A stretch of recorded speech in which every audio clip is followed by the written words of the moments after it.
age e o resto do mundo reage. Já tudo se disse sobre o homem mais poderoso do planeta e tudo continua a ser possível esperar de alguém que espera apenas que obedeçam à sua vontade.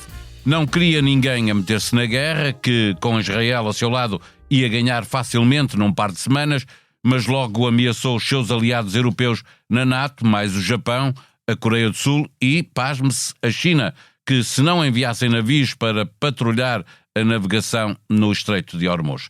Essa não é a nossa guerra, responderam em uníssono os aliados, a quem nada tinha sido dito quando Trump e Netanyahu decidiram ir para a guerra no Irão.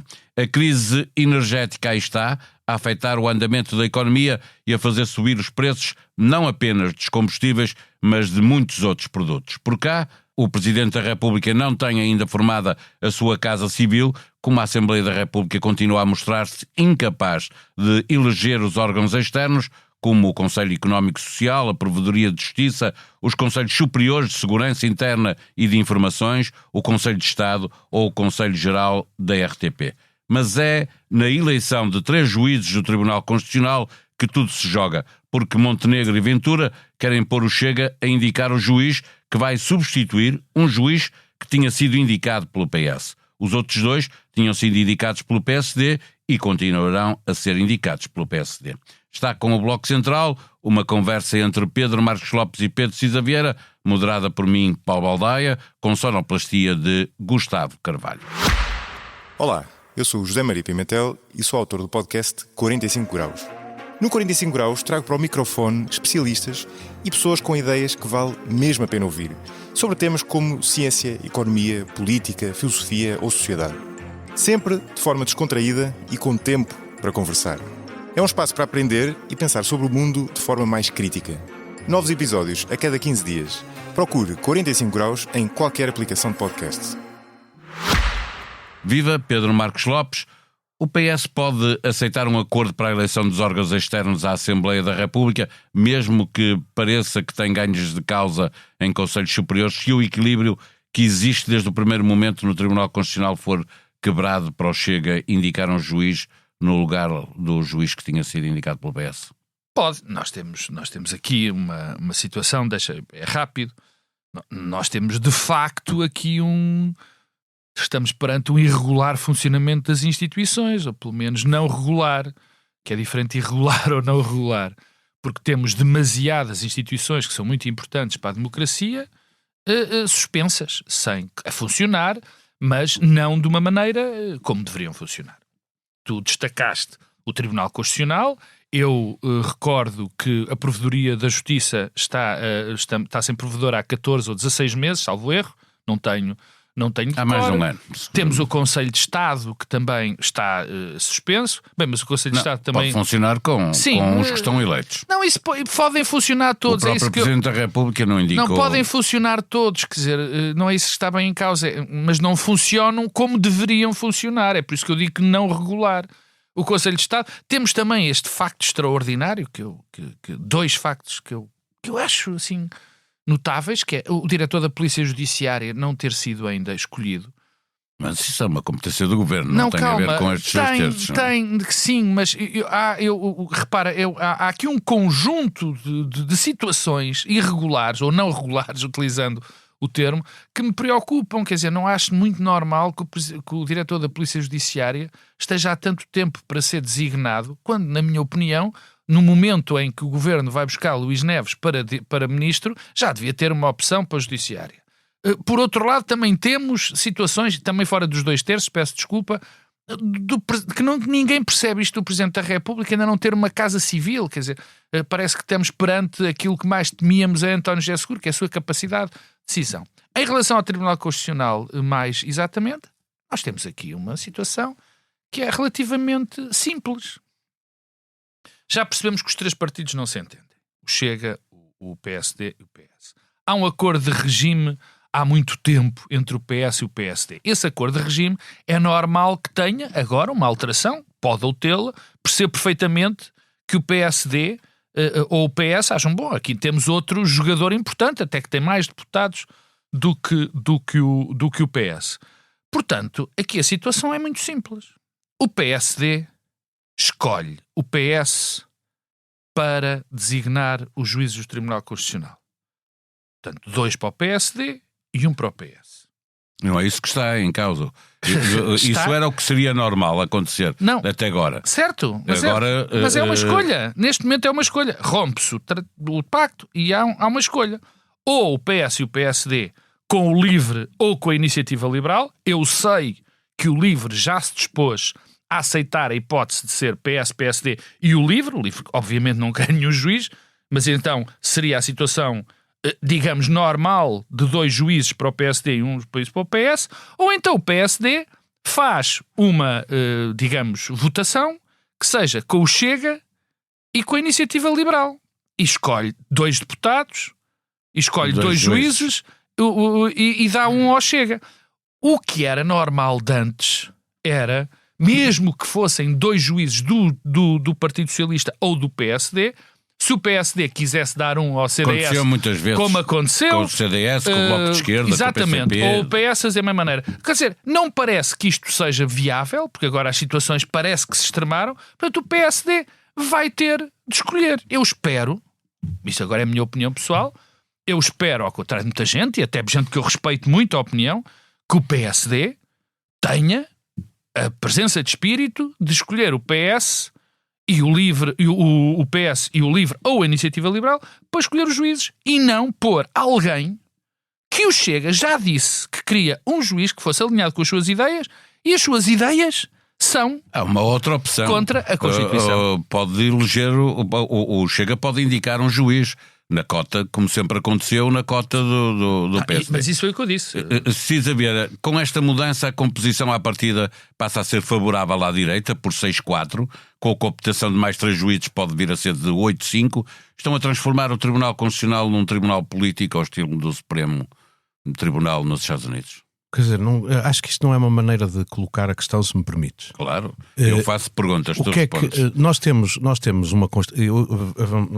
Nós temos a Constituição e a Constituição basicamente tem as regras de funcionamento dos órgãos do Estado, dos direitos dos cidadãos perante o Estado e depois tem também algumas coisas que parametrizam a forma como as leis devem ser aprovadas e executadas. Ou seja, é uma espécie de um quadro geral de organização do nosso regime político e democrático e do nosso Estado de Direito e a regra é que as leis que são aprovadas pelo Parlamento ou pelo Governo têm que se conformar com os princípios da Constituição. Obviamente, os princípios da Constituição são muito genéricos, não vão até ao fim.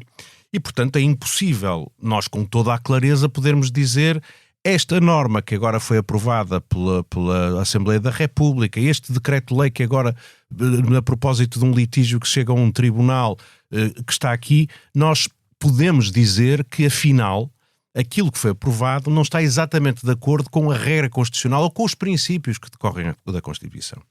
É preciso, portanto, fazer este juízo. É preciso dizer, esta lei reconduz-se à nossa Constituição ou não se reconduz à nossa Constituição? Mas há uma interpretação, como tu dizes. Se não se reconduz, vai abaixo. Mas é uma interpretação. Certo. Esta interpretação é uma interpretação que tem que ser de acordo com as regras que os juristas aprendem no sentido de, digamos assim, dar coerência a um sistema de direito, etc, etc. Mas volto a dizer, a Constituição não está fechada, está aberta à interpretação e ao longo dos tempos, aliás, até vai mudando a interpretação da Constituição e chega-se a soluções diferentes.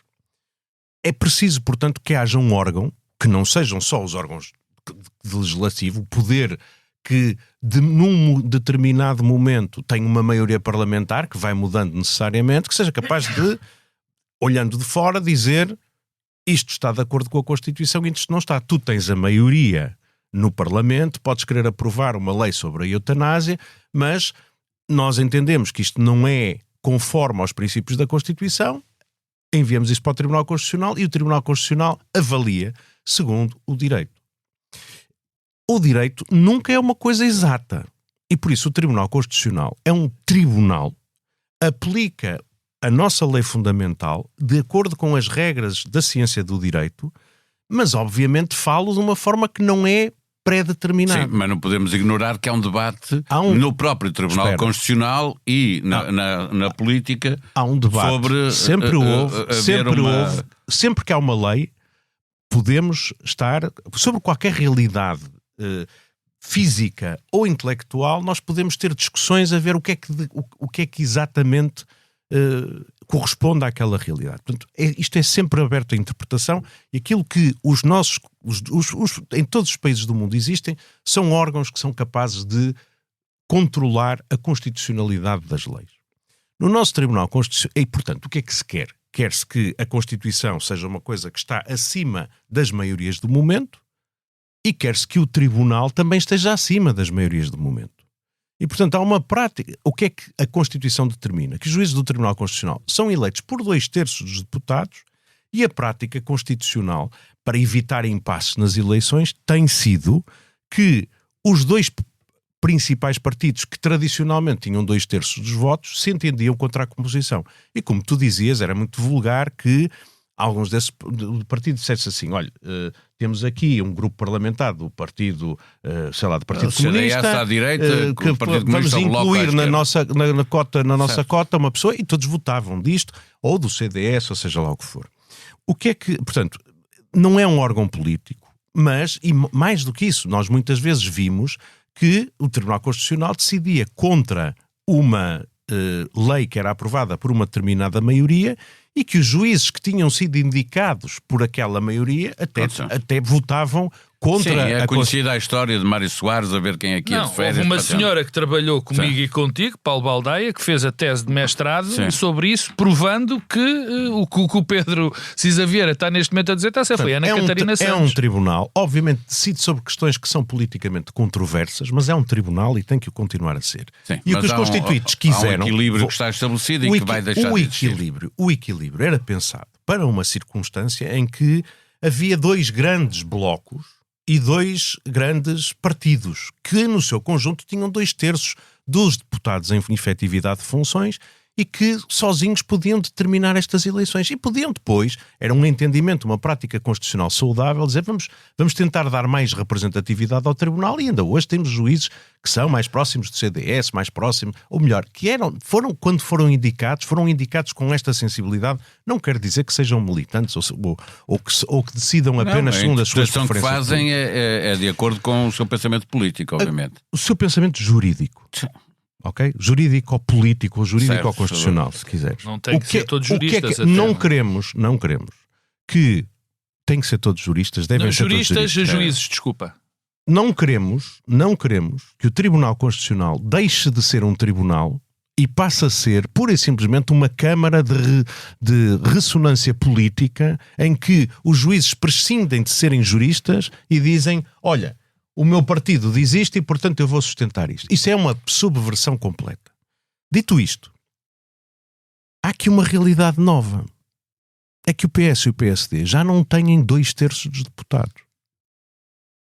E, portanto, aquela ideia de que eles, os dois sozinhos, podiam, digamos assim, determinar a escolha dos membros do Tribunal Constitucional e concediam que pudessem outros entrar nisto, digamos assim, abrindo isso, mas como sua prerrogativa, neste momento é uma coisa um bocado diferente. Eu já tenho dito aqui que esta realidade de haver 3 blocos praticamente de tamanho idêntico no Parlamento ia ter consequências complicadas para este tipo de arranjos institucionais do regime. Agora quero acrescentar 2 coisas. Portanto, eu não tenho por exato que nós possamos raciocinar hoje... Portanto, para ti não há um problema de não se criar aqui um desequilíbrio a favor de juízes com uma interpretação mais à direita, se ficar 6-4... Não é isso que eu estou a dizer. O que eu estou a dizer é uma coisa diferente, que é assim. A ideia de que PS e PSD decidiam a eleição dos juízes do Tribunal Constitucional e podiam, se quisessem, sempre o fizeram, perguntar ao CDS: olha, queres indicar um nome para entrar nesta lista? PCP, queres indicar um nome para entrar nesta lista? Isto era uma coisa que hoje em dia já não funciona. Porque já não são só 2 partidos que fazem a eleição. E todas as coisas que vocês estavam a dizer... Sim, mas aquilo que o Pedro Marcos Lopes estava a salientar também é verdade. Tu podes formar uma maioria de 2/3 à direita ou à esquerda. Mas podes dizer uma coisa que é... À esquerda, então. Podes. E isso então é uma coisa trágica, que é nós basicamente entendermos que, de repente, politizamos definitivamente o Tribunal Constitucional. Não tens outra alternativa? E não estás a fazê-lo quando... Não, eu queria dizer duas coisas. Queria dizer duas coisas para raciocinar. Eu não estou a dizer certo, que está certo ou estou errado. Duas coisas. Primeiro, já aconteceu muitas vezes no passado que as direções partidárias se entendiam para uma lista que depois era colocada à votação, mas há um problema. É que os juízes do Tribunal Constitucional são eleitos por voto secreto e já houve juízes que não passaram. E são eleitos eram simples como isso. 1 a 1. Ou seja, não fazes uma lista com 3 nomes e depois vamos ver como é que votam os deputados partidos. Há vários casos de muitos juízes casos que não passaram. De juízes, de membros do Conselho Superior da Magistratura, de membros de provedores de justiça que foram propostos e por voto secreto não foram aceitos. Portanto, não é líquido que, havendo um acordo entre os partidos ou direções parlamentares que tenham os 2/3 dos votos, que os juízes sejam eleitos. Isso é muito importante ser ponderado. Um juiz que seja mais à direita ou seja mais à esquerda pode reconhecer 4/5 dos votos apenas porque as pessoas respeitam aquela personalidade. E, portanto, é um tema que aqueles que estão neste momento a fazer a escolha dos nomes que vão propor têm que ter em conta. A segunda coisa muito importante é esta. Provavelmente, se nós entendermos que o Chega não é uma coisa fugaz, não é uma realidade que vai desaparecer nas próximas eleições ou que daqui a 5 ou 6 anos voltamos a ter os dois partidos a controlarem 2/3 dos votos na Assembleia, provavelmente o acordo que tem que se fazer é um acordo mais extenso. Não é um acordo para estes 3, mas é um acordo que eu acho que devia envolver seguramente PS e PSD, mas não pode deixar de ter em conta o Chega, quer dizer assim, perante isto, como é que nós vamos, daqui para a frente, entendermos para não bloquearmos o sistema e ter esta coisa? Porque assim, eu posso pensar que agora vou eleger, de alguma maneira, um juiz indicado pelo Chega, em qualquer dos cenários que estão em cima da mesa. Haver um juiz que é indicado pelo Chega, um juiz que é indicado pelo PSD, um juiz que é indicado pelo PS, ou haver um juiz que é indicado pelo Chega e 2 juízes que são indicados pelo PSD, em qualquer das hipóteses, partindo do princípio que eles são eleitos, coisa que não é necessariamente líquida, vai haver um juiz do Chega. É normal que haja um juiz do Chega. Você pergunta, gostas dessa ideia? Não gosto. Não, mas a questão não é essa. Eu acho que se deviam entender. Eu acho que se deviam entender não apenas para esta eleição, mas para as vagas seguintes, a dizer assim, como é que vai ser a composição do Tribunal Constitucional daqui para a frente? Porque há uma coisa que nós já não podemos dar por garantido. É que 2 partidos sozinhos se entendem. Já não é assim e provavelmente vai continuar a não ser assim. E, portanto, o que eu diria era o Presidente da República, o Primeiro-Ministro e os líderes dos 2 partidos maiores da oposição deviam estar a ter uma conversa sobre como é que o regime se organiza daqui para a frente. A não ser que a gente entenda que um dos partidos vai desaparecer e que o PSD vai desaparecer porque o Chega varre aquilo, ou que o Chega vai desaparecer porque o PSD volta a retomar a sua coisa. Quer dizer, eu não sei o que é que vai acontecer, mas pensava a mais longo prazo e, sobretudo, se fosse Primeiro-Ministro, não hostilizava claramente o PS e o Presidente da República nesta altura. Pegar por aqui Pedro Marcos Lopes para perguntar se estas alterações à composição do Tribunal Constitucional podem, por um lado, condicionar a ação do Presidente da República, que tem no envio para o Tribunal Constitucional um dos seus principais poderes, ponto 1, e ponto 2, se no caso do Partido Socialista, se vier a perder este, vou-lhe chamar assim, braço de ferro, se deve definitivamente assumir-se como oposição e dizer a Montenegro para se entender que chega. Eu acho que a resposta já existiu, quer dizer, não... O PSD, desde as últimas eleições, já deixou claro que as linhas vermelhas caíram completamente. Portanto, não me surpreenderia rigorosamente nada que o acordo que o PSD fizesse fosse com o Chega para o Tribunal Constitucional. Nem acho, ao contrário do Pedro Cisa Vieira, que deva existir qualquer tipo de alteração na forma ou de designação dos juízes do Tribunal Constitucional, nem que haja um tipo de acordo diferente. Não há, quer dizer, nós temos que nos habituar a respeitar as decisões populares, e a decisão popular é ter um partido como ao Chega. Quer dizer, não há outra maneira de... Estás de acordo que é normal que o Chega vá ter um... Não, claro. Eu acho que é normal que o PSD escolha o Chega para ser o aliado neste processo. Como acho normal que escolha o PS. Quer dizer, agora, o que eu não... Porquê é que não pode escolher? Porquê é que não podem os três partidos que agora controlam mais de 80% dos deputados não se devem entender? Foi exatamente isso que eu disse. Precisamos de respeitar a vontade popular. A vontade popular pôs uns senhores que claramente querem implodir a Constituição como a segunda força política. Se eles não se entendem, o objetivo é que se entendam. Quando o legislador constitucional fez isto, o legislador constitucional não sabia, como é evidente, que isto ia durar, como é que iria ser a composição da nossa democracia parlamentar de uma forma normal. E, portanto, agora resultou nisto. Se as pessoas acham bem que haja um partido que não quer entrar nos acordos, que são precisos para governar, para que as instituições funcionem regularmente, é assim que deve funcionar. Agora, há uma opção de base.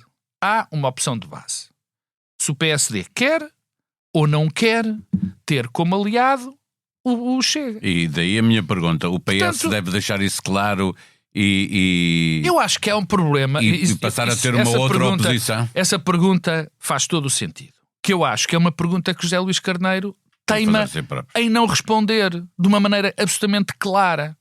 Quer dizer, porque anda sistematicamente de nin em nin. Sistematicamente. Nós não sabemos. É evidente que numa situação destas, o Partido Socialista tem que deixar claras as coisas. Estes senhores não contam mais para mim. Quer dizer, em rigorosamente nada. Ou, sim senhora, vamos fazer pactos de regime, como se diz, mas pronto, não gosto da expressão, mas vamos colaborar com o Partido Socialista, vamos colaborar com o PSD, melhor. Quer dizer, mas isso eu acho que a democracia, nesse aspecto, e o nosso desenho constitucional é perfeitamente claro e não precisa de alterações. As pessoas têm que ter consciência fazer opções. E fazer as suas opções. Cisa Vieira, sem o acordo do PS, estas alterações terão de ser aprovadas por uma maioria de 2/3, que inclui AD, Chega esta eleição. Senhor, e o Pedro tem toda a razão numa questão, desculpa lá só, porque eu queria notar, do que ele disse, há um sublinhado que é fundamental, que é da eleição do juiz a juiz. Esse sublinhado... Sim, torna mais difícil a eleição de um juiz. Nós até nos esquecemos que nós já tivemos um Presidente da Assembleia da República, aqui isso não aconteceu, com o acordo de toda a gente. Isso vai ser, por exemplo, e vários juízes do Tribunal Constitucional. E tivemos uma questão desta juíza que foi, no fundo, chumbada, que foi das coisas mais, que eu acho inconcebível, uma senhora, uma jurista conceituada, que foi também chumbada à esquerda às vezes. Também tem que se lembrar destas coisas, que foi chumbada por causa das posições em relação ao aborto e à eutanásia. Uma jurista denomeada e que teria todas as condições para ser, portanto... Também não se pode agora queixar muito. Exatamente. O PS não se pode queixar muito, e o Bloco de Esquerda e tudo mais, porque chumbaram a alguém que era, obviamente, uma ótima jurista. Peço desculpa. Mas, queria dizer que estes temas das maiorias é assim. Aqui são 2/3 dos deputados em efetividade de funções que têm que votar nome a nome. Sim. Pensa, por exemplo, o seguinte. Como é que se chamava aquele presidente da AMI, o Nobre? O Fernando Nobre. O Fernando Nobre. Foi candidato a presidente da Assembleia da República, só precisa de 50% dos votos, e foi candidato indicado por uma maioria parlamentar que era composta pelo CDS e pelo PSD, e tendo sido composto, chumbou 2 vezes, e afastou-se, e foi eleita depois à Assunção Esteves. Uma pessoa como o Zé Pedro Aguiar Branco não conseguiu ser eleito até finalmente o Francisco Assis se ter afastado e o PS ter apoiado a sua eleição. Isto para 50% de votos. Sim, portanto, sim. Não é nada líquido que os deputados do PSD votem todos em bloco num nome qualquer que não lhes agrada, ou que os deputados do PS também votem da mesma maneira. PS, ou Chega, ou do quem Chega, ou seja, a maioria. ou do Chega. Mas a sensação que eu tenho é que vai tudo atrás do que lhes disseram. Não, está bem, mas é preciso que os deputados do PSD votem no que Chega. Por acaso eu não concordo contigo, porque se me deixassem apostar, acho que o Chega vai apostar na instabilidade da coisa, para mostrar, estão a ver? Isto ninguém se entende, pá. Porque nós não sabemos quem é que vota em quem. Sim, até este momento estamos assim. Mas imaginando que é possível e que este assunto se vai resolver, se esta maioria de 2/3 for à direita, podemos pensar que uma revisão constitucional, desejo de início da legislatura, quer do Chega, quer da Iniciativa Liberal, será uma pressão sobre o PSD para avançar? Não, acho que não. Francamente, acho que não. Acho que uma coisa não tem a ver com outra. E acho, aliás, que, quer dizer, a preocupação maior que eu tenho é o Tribunal Constitucional, neste momento, agora vou medir as palavras, está muito disfuncional. Eu tenho cada vez mais dificuldade em ler e perceber os fundamentos de decisões do Tribunal Constitucional. Hoje em dia é vulgar que em processo de fiscalização preventiva, ou seja, aqueles em que o Presidente da República manda o Tribunal Constitucional avaliar a constitucionalidade da lei antes de a promulgar, é muito vulgar haver um acórdão e 13 declarações de voto, ou 10 declarações de voto. Mas quer dizer, o que eu estou a dizer é, cada juiz, em vez de se entenderem sobre esta, já aconteceu uma coisa tão extraordinária como esta. O tribunal já está politizado. Não está politizado, é pior que isso. Está prisioneiro da academia. Prisioneiro de juristas que estão ali a pensar nas suas teses de doutoramento e no que escreveram, em vez de perceberem que estão ali para decidir situações concretas. Vou-te dar um exemplo. Há um caso de um acórdão em que praticamente todos os juízes entendiam que uma determinada norma era inconstitucional. Mas não se entendiam nos fundamentos porque aquela norma era inconstitucional. Portanto, o relator diz, esta norma é inconstitucional e deve ser eliminada por este motivo. E outro dizia, vota contra e faz uma declaração de voto a dizer assim, eu acho que essa norma é inconstitucional e devia ser eliminada, mas não com esse fundamento, mas por este outro motivo. E cada um vota, eles entendem que a norma é inconstitucional, mas como não se entendem sobre os fundamentos, a decisão acaba por ser não conjugar inconstitucional. Isto é completamente disfuncional. Isto é disfuncional porque é por isso que a escolha dos juízes é importante. É importante que os juízes sejam pessoas que saibam direito, mas também que percebam que estão ali para tomar decisões, não estão para fazer teses de doutoramento ou para estar a discutir as vírgulas de um acórdão. É muito importante quem é o presidente, é muito importante também quem é o coletivo. E, portanto, eu acho que nós sabemos que há juízes, isso também foi estudado na tese da Ana Catarina e outra, que é, há juízes que, quando estão num coletivo do Tribunal Constitucional, o Tribunal Constitucional consegue formar mais facilmente uma decisão.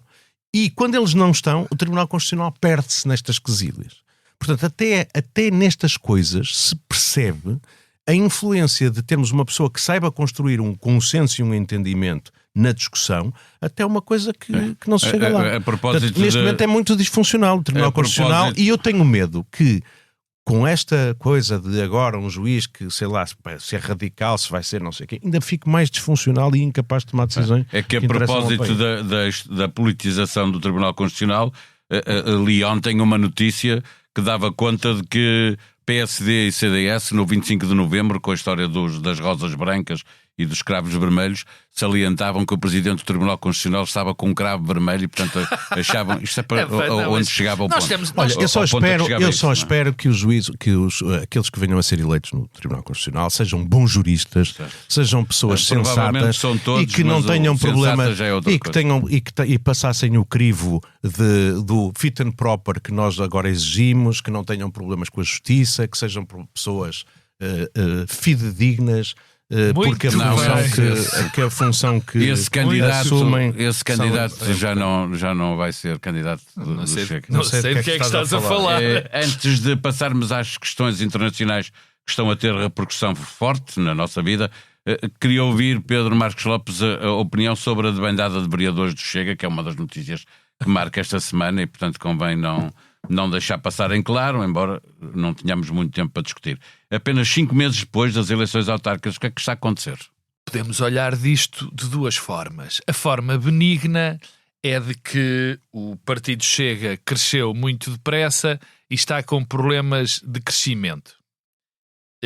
Esses problemas de crescimento normalmente têm, podiam ter esta consequência. Mas não é isso que está em causa. O Partido Chega cresceu em cima de um homem só, que é um homem muito talentoso, que é André Ventura. E toda a estrutura que foi criada é uma estrutura muito frágil, sem qualquer tipo de cimento ideológico, em nenhum tipo de cimento de valores. Que repara, o que dá ao PS, ou que deu ao PS e ao PSD, no princípio, na sua formação, o seu cimento foi a ideologia que programavam, as pessoas que tinham, e, portanto, esses dois fatores fez com que eles crescessem e se consolidassem. Ora bem, o Chega não tem ideologia. É o que for. É populismo. É oportunista. Tem algumas coisas que o juntam. O racismo, a homofobia, a xenofobia, a anti-imigração, mas pouco mais do que isso. E depois é constituído por pessoas que nós já percebemos que estavam não só desesperadas por emprego e por ir para a política, por um lado, e, portanto, olham para os cargos como um fim em si mesmo e não como um serviço, e, em segundo lugar, por pessoas que estavam em outros partidos, nomeadamente no PSD e no CDS, que estavam postas de fora e que agora encontraram um pouso. Ora bem, isto gera um cocktail absolutamente terrível. Terrível. O que acontece é que quando se chega a um determinado local, como não há nada, não há cimento, mas é guerras brutais, as coisas desfazem-se como folhas gastas, digamos assim. Tu repara, há situações, nós já temos 19 vereadores do Chega que já se afastaram. Só quem não acompanha... Foram afastados. Ou foram afastados. Pelo país. Não, pelo país são 9. 9, vamos ver se é 9. 19 estão a sair de uma Assembleia Municipal em Portimão por terem aprovado... Bom, mas eu não falo só de agora, falo dos que estão para trás também. Certo. Quer dizer, isto já tem um histórico. Em 5 meses já desertaram tantos como na anterior eleição. Isto tem um histórico. Repara uma coisa, e o próprio Chega, aquelas pessoas, os fundadores, aparecem agora.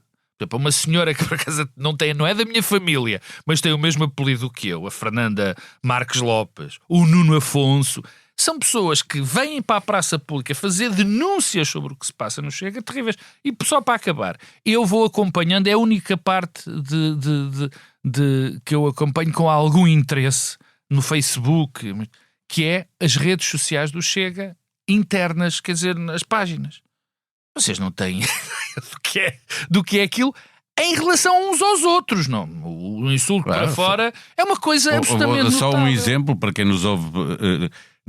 em São Vicente, na Madeira, o Chega ganhou, é uma das autarquias que ganhou, das 3 que ganhou, e o presidente é o único que tem pelouros, porque retirou os pelouros aos 2 vereadores do Chega por causa de uma votação. E essa Câmara está em risco de ter outra votação. Exatamente, e vir a ter eleições intercalares exatamente por não haver quórum para aprovar coisas no Executivo. Pedro Cisa Vieira, como é que olhas para este... É um eufemismo dizer dores de crescimento? Eu diria que a maneira mais saudável seria provavelmente olhar para isto com cinismo, com graça, ou rir-me, mas é tão triste isto que não merece. Porque é tão perverso quanto isto. O Chega capitaliza as zangas da população com aquilo que supostamente é as poucas vergonhas dos partidos, os nepotismos, isto é, a indicação de familiares para a nomeação de boys, para cargos que são de escolha política, o fazerem todas as espécies de malfeitorias. Com base nesta argumentação, ganharam votos e começaram a ser eleitos para cargos. E o que é que nós vemos de uma forma que é completamente generalizada? É que eles estão a fazer aquilo que denunciavam. Com uma velocidade. Ficamos a pensar que se calhar aquela gente fala tanto daquilo porque acha que estar numa Câmara, estar num cargo político, é ter a possibilidade de designar os seus familiares, os seus amigos, para cargos de escolha política. No último, só salientar que quem nomeou a senhora para os serviços sociais da Câmara de Lisboa foi o Presidente da Câmara, Carlos Moedas. Deixa-me só dizer o seguinte. Eu estou a falar, por exemplo... Foi ele que nomeou, é ele que tem que explicar, não é? Os temas são... Não é só disso que eu estou a falar. Estou a falar disto. Na sequência de questões acerca da nomeação de pessoas para os gabinetes dos membros do Chega, para cargos no município, uma das vereadoras eleitas nas listas do Chega para a Câmara de Lisboa saiu do Chega e foi se juntar ao Carlos Moedas receber dele pelouros e passar a ter um salário como vereadora com pelouros. Ou seja, nas câmaras da Madeira, os vereadores afastam-se porque não conseguem nomear, não conseguem que os outros nomeiem para determinados cargos, para gabinetes, etc., as pessoas que eles gostavam. O presidente, a irmã do presidente da Câmara de Albufeira foi também nomeada para um cargo de escolha política, dizendo o presidente que ele não interveio na sua nomeação, mas colocando-se naquela situação que eles são tão céleres a denunciar que é família, não sei o que, isto é uma pouca vergonha. Mas agora respondem... Não, mas esta senhora é qualificada, não foi o presidente que escolheu, foi a Câmara toda, etc. Portanto, tudo isto é muito triste. A coisa mais triste de tudo, ou melhor, a coisa mais triste de todas é esta. Grande parte das pessoas que estão envolvidas nisto eram aquelas pessoas que não conseguiram fazer carreira política no PSD, mas não apenas no CDS. O Bruno Mascarenhas era militante do CDS, foi deputado municipal do CDS. Portanto, era gente que não conseguiu o seu taxismo, a sua vontade de nomear as namoradas, as irmãs, os primos para lugares, não conseguiu porque os outros partidos não os quiseram ou porque não lhes davam confiança, e eles acabaram por ir encostar-se ao Chega. O Rui Cristina, presidente da Câmara de Albufeira, era deputado do PSD. Como não entrou nas listas do PSD, foi-se oferecer ao Chega como candidato pelo Algarve, foi eleito para deputado e agora é presidente da Câmara. Ou seja, era alguém que militava num partido, defendia as cores daquele partido, mas quando não conseguiu vamos usar a expressão que o Chega gosta de usar, o tacho a que aspirava, foi ver se arranjava um tacho juntando-se a outro partido. Quer dizer, o Bruno Mascarenhas vai-se oferecer ao Chega, faz aquilo, e fica todo contente porque faz um negócio com o Carlos Moedas, faz ao Carlos Moedas aquilo que quer que é. O Carlos Moedas tem agora uma maioria e troca isso porquê? Estamos a gravar isto na quinta-feira, ele já veio dizer que o Carlos Moedas é que tem que explicar porque é que nomeou a namorada dele. Troca isso porquê? Por uma nomeação pela namorada. E a namorada é uma pessoa que está a ser investigada por arrendar em condições ilegais quartos a imigrantes clandestinos. Ilícita, depois do namorado ter andado a fazer uma campanha, a falar sobre o... Ela já veio... É curioso. Eu acho isto tudo uma coisa tão extraordinária. Eu acho isto tudo tão extraordinário que eu não me consigo rir, que era o que isto merecia. Deixa-me só, é uma nota, porque o Pedro não viu e fez ele muito bem. Eu vi a entrevista dessa senhora... E essa senhora nega todas as acusações que lhe foram feitas pelo Chega, nega todas as acusações da Rita Matias, porque a Rita Matias também acha que ela e o namorado Bruno Mascarenhas devem sair do partido, e abriu ela já saiu do partido, e abriu umas linhas de problemas para o Chega e para André Ventura complicadas. Quer dizer, eu estes partidos, e com isto termino, estes partidos vão passar agora esta prova grande. Este tipo de partidos passam sempre por estas provas. É porque estas pessoas que vão entrando têm uma capacidade depois destrutiva muito grande. Muito grande. Imagina... Ainda não vimos qual é o efeito que isso tem no eleitorado. Até agora não tem. Mas da própria história. Imagina agora esta história da Rita Matias e da Mafalda. Quer dizer, a Rita Matias exigiu que o Bruno Mascarenhas saísse. E se Bruno Mascarenhas não sai? Não sai, já disse que não sai e que André Ventura lhe garantiu que ele não tinha que sair. É o que ele diz. Bom, das questões de regime que por cá se discutem para a mudança profunda na geopolítica mundial às mãos de Trump, a guerra que já estava ganha as horas depois de ter começado, que ficaria totalmente resolvida num par de semanas e que agora pode afinal obrigar ao adiamento da cimeira com Xi Jinping, prevista para o final do mês em Pequim, e a ameaça aos aliados europeus de que a América se pode retirar da NATO. Pedro Cisa Vieira, o que é que se passa aqui no Golfo Pérsico, mais concretamente no Estreito de Hormuz, e que estas ameaças é um sinal de fraqueza de Trump? Olha, eu não sei o que se passa no Golfo Pérsico, mas isso não tem grande importância. O mais grave é que os americanos também não sabem o que se passa no Golfo Pérsico. E muito menos o Trump. Eu tive uma discussão recentemente sobre qual é o desfecho mais provável ou plausível desta guerra. E eu disse, isto é impossível, Israel e os Estados Unidos serem derrotados nesta guerra. Mas o cenário mais plausível é que haja uma cessação de hostilidades, espero eu, tanto mais cedo quanto possível, mas que essas hostilidades, a cessação de hostilidades vai manter o regime iraniano no poder, provavelmente mais autoritário internamente, a tentar reconstituir as suas capacidades defensivas, a gerar uma enorme instabilidade no Golfo Pérsico que vai levar os Estados do Golfo a tentar entenderem-se com o Irão para manterem a possibilidade de exportar por ali os produtos energéticos de que dependem, muito hostis relativamente a Israel, provavelmente aquela hipótese de alargar os... parênteses para dizer que o New York Times tem esta quinta-feira uma reportagem no Irão, dando conta de que a linha dura está claramente a vencer. Sim, e, portanto, numa guerra interna. A única maneira, isto, eu digo, este é um cenário plausível. A capacidade ofensiva do Irão foi destruída, os Estados Unidos retiram-se, Israel é claramente um vencedor, mas provavelmente a região vai ficar mais instável. Alguém me disse, bom, mas isso é uma derrota para os Estados Unidos, não pode ser, tem que haver a destruição do regime. A única maneira de haver destruição do regime é uma invasão terrestre. Pôr lá as botas, que os Estados Unidos não querem fazer, e também sabemos que pôr lá as botas também não é uma boa solução. Fica uma daquelas forever wars, como o Iraque, como o Vietnã, como o Afeganistão, que depois não têm solução ao fim de milhares de mortos e de dezenas. Estou a ver que haja outra alternativa, Pedro. E portanto, isso ainda vai ser pior para a economia mundial e para a estabilidade do mundo. Portanto, eu francamente não sei o que é que se passa no Golfo Pérsico. Tenho muito receio que ninguém saiba. É muito evidente que o Donald Trump não sabe como é que há de acabar com esta guerra.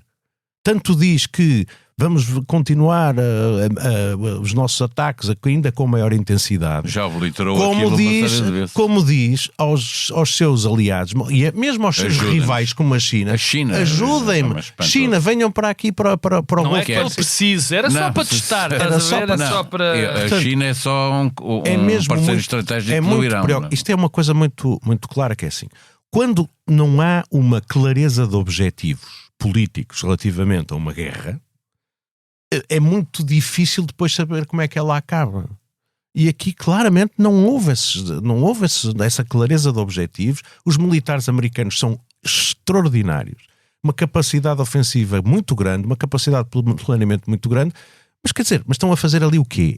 Quando é que se pode dizer que há vitória? O Trump pode sair dizendo que há uma vitória e virar-se para o outro lado. Já começou a falar de... Mas lá está, fica o regime. Não? Quando não há objetivos, quando não há objetivos definidos, o que normalmente acontece, o que quase sempre acontece, é o escalar. É o sempre mais.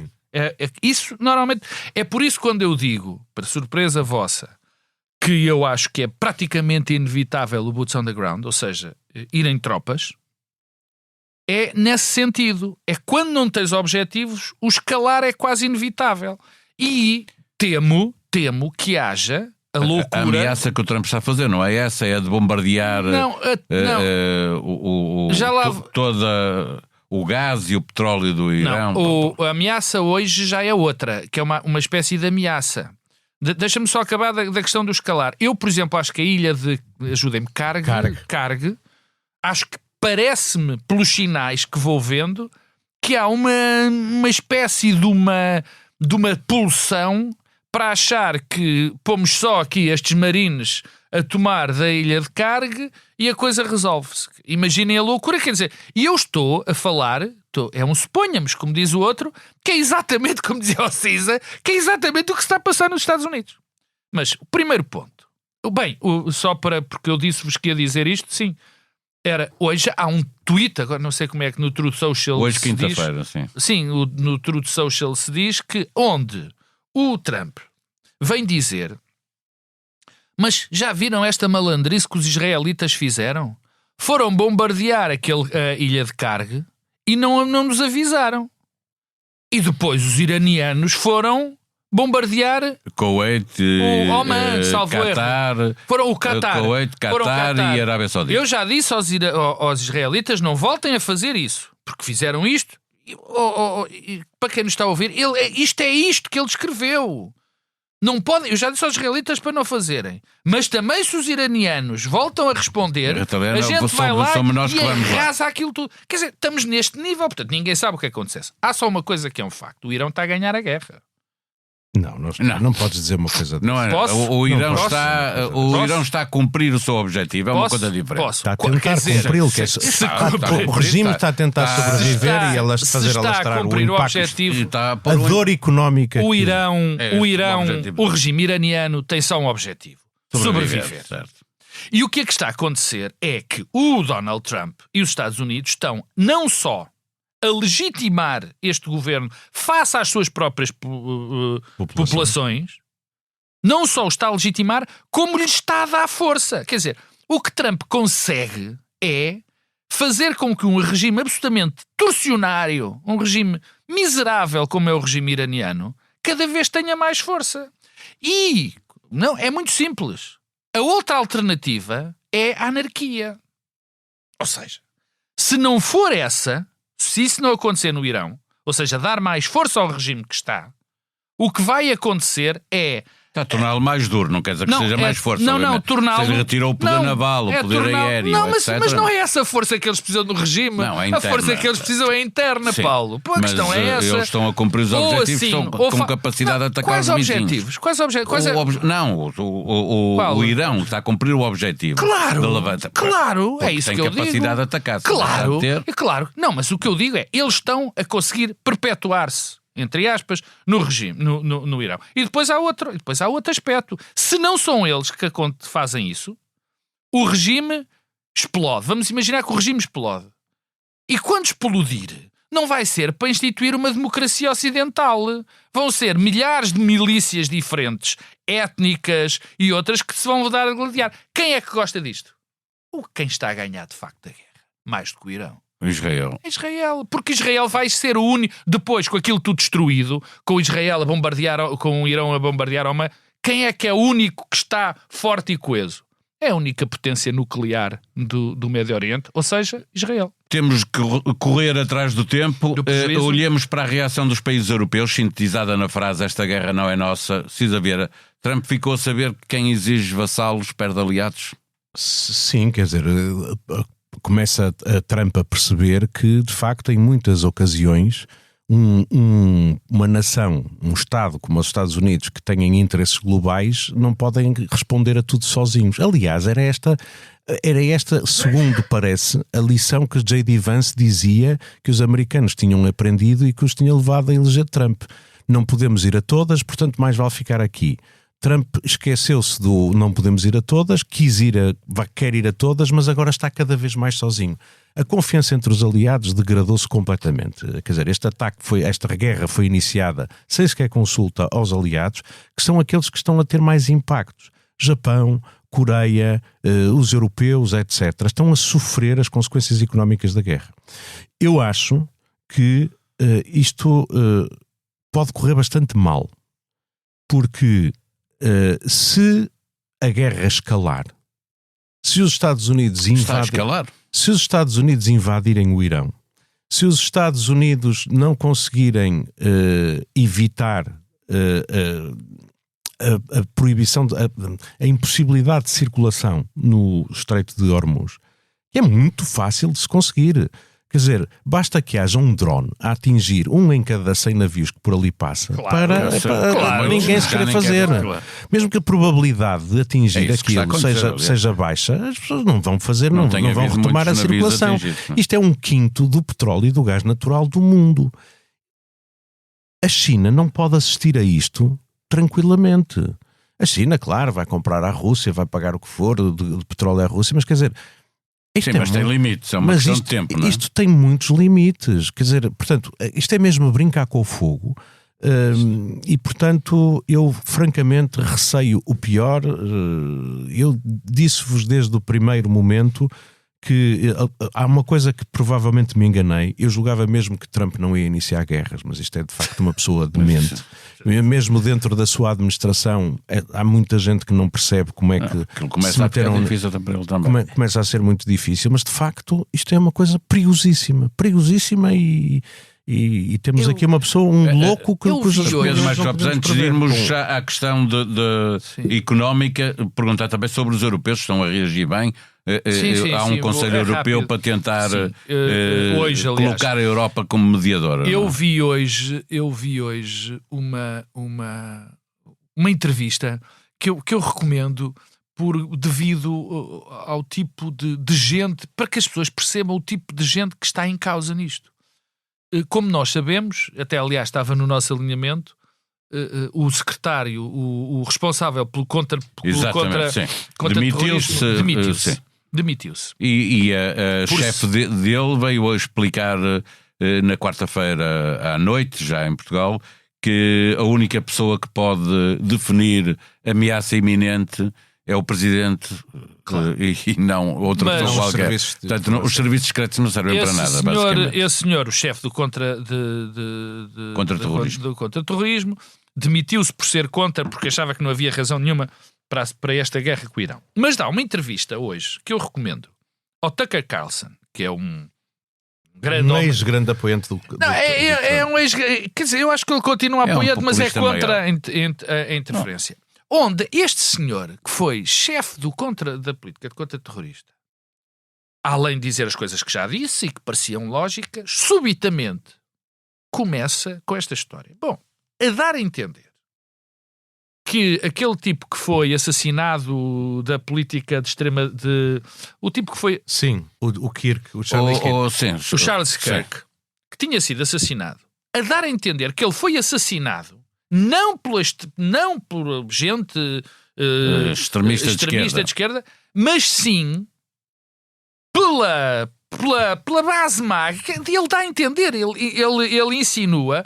Porquê? Porque ele uma vez tinha encontrado o contra-terrorismo, o Charles Kirk na Casa Branca, e o Charles Kirk vinha de mãos na cabeça a dizer: tu dizes a este tipo, ao Trump, para não invadir o Irão. E como os grandes doadores do Charles Kirk eram judeus, e são judeus e queriam aquilo, alguém o assassinou. E, portanto, estamos em face de um regime que mete um conspiracionista como chefe da contra-informação. Contra a Europa não tenho grande coisa a dizer. Acho que finalmente a Europa está a ganhar juízo. Aliás, houve vários sinais esta semana de que estavam a ganhar juízo. Esse é um deles. Vamos ver como é que são as resoluções. Há duas coisas para hoje que eu espero. Há uma coisa para hoje que eu espero, é que o Viktor Orbán seja posto no lugar. Não sei, eu acho que ele não vai ser posto porque a Rússia tem na mão por causa até da campanha eleitoral. Mas era muito importante. Nesta altura e há outro sinal. Até porque isso domina a campanha interna. Exatamente. E há outro sinal que vem de alguém que não é da União Europeia, mas eu achei muito interessante. O tipo político provavelmente que eu mais admiro hoje em dia é o Sadiq Khan, o Presidente da Câmara de Londres. E ele diz uma coisa: nas próximas eleições o Labour tem de dizer: nós, se ganharmos, vamos pedir outra vez a adesão à União Europeia. Era a melhor coisa que podia acontecer à Europa. Nós vamos ter que deixar para outras núpcias a situação interna nos Estados Unidos, mas antes de irmos ao Bloco Central de Interesse, ainda queria ouvir-vos sobre a questão económica global. Cisa Vieira, com o caminho que isto leva, se a guerra não para, vamos ter uma recessão global mesmo. Voltar o palavrão da estagflação. Se a guerra não para, vamos ter. Vamos ter, com certeza. Não para dentro de 2 semanas ou 3, não é? Sim, se houver este cenário de uma invasão terrestre, vamos ter seguramente uma recessão muito dura.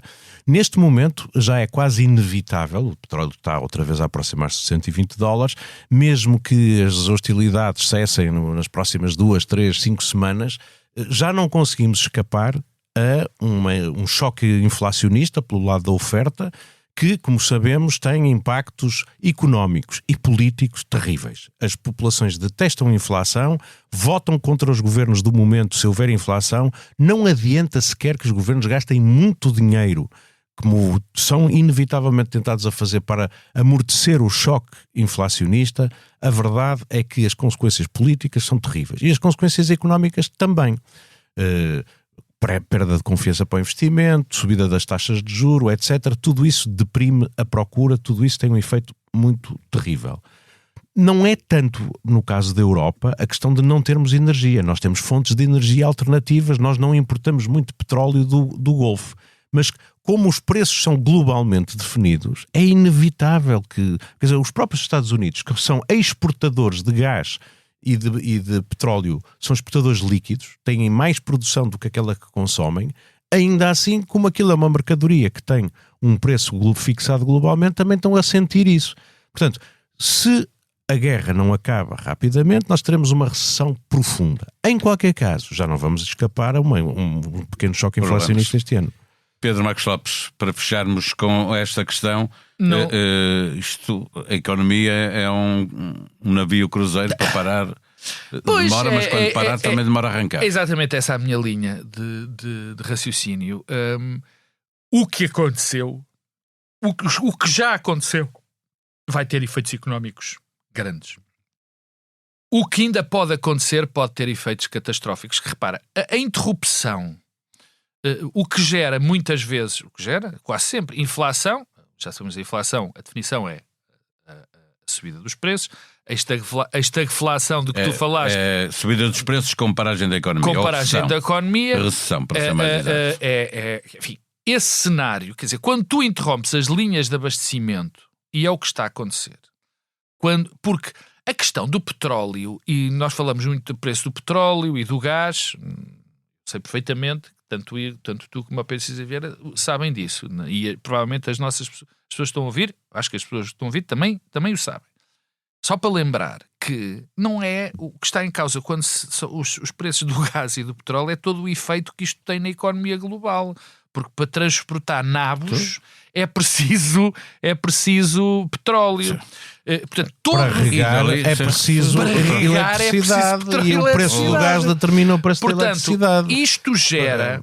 Fertilizantes são feitos com petróleo. Isto já gera, e portanto, como tu disseste, e bem, é a história do grande navio que depois ele já está a parar, estás a perceber? E portanto, se ele for para arrancar, pior, e nós vamos ter graves problemas. E eu acho muita piada, nós estávamos a falar disso antes de começar, porque alguém dizia que Portugal, Espanha e Grécia estavam a ter, enfim, mais protegidos. Isso é o maior erro que nós podemos imaginar, porque quando...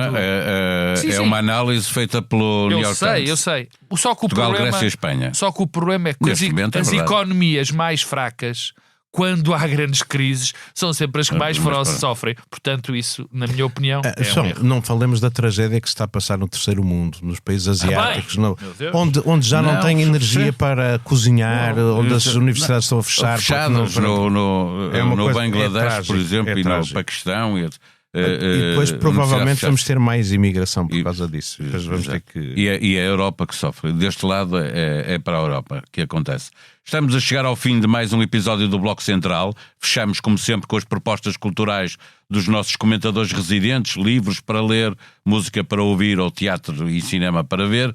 Começo desta vez pelo Pedro Marcos Lopes. Olha, eu tenho 2 sugestões e uma homenagem.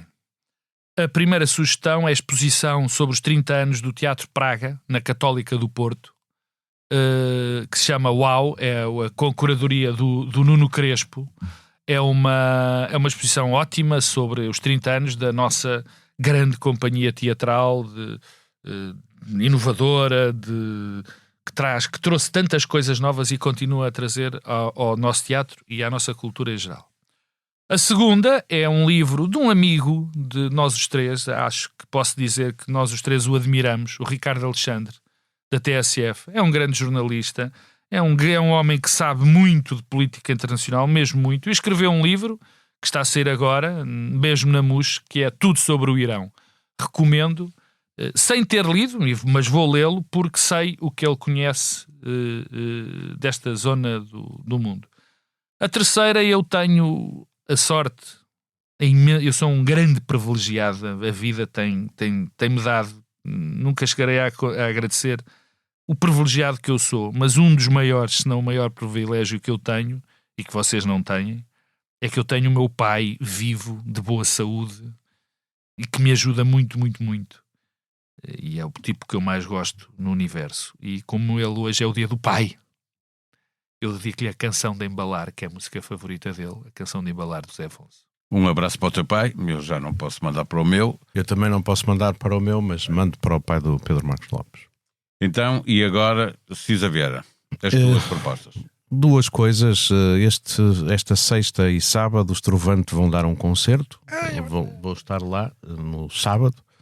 Já deram a semana passada no Porto. Estive agora a descobrir, tivemos agora a descobrir há relativamente pouco tempo, um álbum de 2003 ao vivo da Simone de Oliveira chamado Intimidades. E nesse álbum, com arranjos muito sofisticados, acompanhada por um piano e um violoncelo, a Simone de Oliveira, que é uma grande cantora, já não tinha, este álbum é de 2003, julgo eu, já não tinha a voz que tinha nos anos 60, mas continua a ser uma grande intérprete. Tem uma interpretação extraordinária, com arranjos muito bonitos, de uma das grandes baladas da música portuguesa, que foi aquela que lhe deu a vitória no Festival da Canção de 1965. Uma canção de Nóbrega e Sousa, com letra de Jerónimo de Bragança, chamado Sol de Inferno. E é uma canção muito sofisticada, com harmonias e acordes muito inesperados e com uma letra fantástica. E, portanto, se vocês quiserem ouvir uma bela balada na voz de uma das maiores cantoras portuguesas, ouçam a versão de Intimidades da canção Sol de Inverno, pela Simone de Oliveira. Duas músicas, uma exposição, um livro. A semana passada lembrei quem faz parte da história do Bloco Central e esqueci-me de Anselmo Crespo, jornalista que está hoje na CNN, mas que fez também a moderação deste programa numa altura em que pertenceu à direção da TSF. Com pedido de desculpas ao Anselmo pelo esquecimento, fica reposta a justiça. Vamos voltar na próxima semana para confirmar que o mundo está a um lugar perigoso, mas com a certeza de que melhores dias virão. Fique bem, até para a semana.